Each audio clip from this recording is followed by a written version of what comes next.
Hello everyone, welcome to our channel ISC Steno. We are starting the passage at speed of 110 words per minute. Start. We are meeting after a year to discuss our common problems. As you are aware, the Indian Historical Records Commission deals with all kinds of historical records. The scope of our deliberations is therefore wide and extensive. It will, however, be of advantage to confine ourselves to matters of first concern, and I am sure you will agree that these relate to questions affecting the national archives. In all countries, the national archives are the treasure houses of their historical wealth, and we in India can justly take pride for the extent and magnitude of our richness in this field. Our national archives contain a vast collection of records, but systematic series begin from 1672. Some of the latest records are as late as 1999.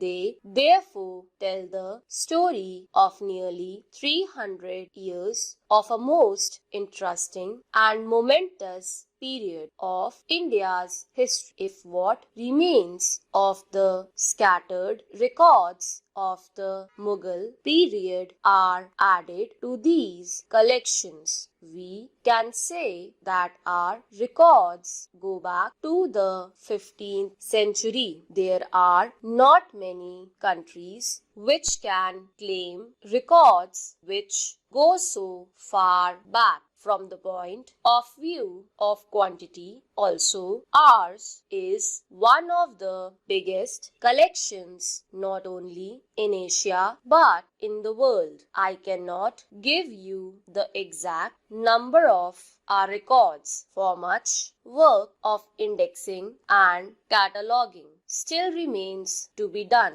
but to give you some idea of the extent of the collection, I may say that if all these records are assembled in one place, there is no building in India big enough to contain all of them. It is hardly necessary for me to stress before the present audience the importance of national records. Such records are the basis of history and can alone give authenticity to our knowledge of past. When we read of the past, we are often troubled by the fact that our knowledge is neither complete nor adequate. Contemporary historians hardly ever leave accounts which satisfy succeeding generations, and in fact they are often not in a position to judge what should be recorded and what left out. If, however, complete records are available, the annals of the past can be reconstructed, but in most cases such records of the past do not exist. We know that during the Mughal period, India had the instruments of civilized law. During the 19th century, the European states adopted the convention that all the state records should be open to the public. After a lapse of 50 years, the records of the Napoleonic era were thus released to the public in about 1870. The Napoleonic era was a period of great progress in different fields, and it was described contemporaneously by many well-known historians. In fact, all the known methods of history writing ever used in making the Napoleonic period vivid to the public of the day, but even then, when the official records became available in 1870, it was found that our knowledge of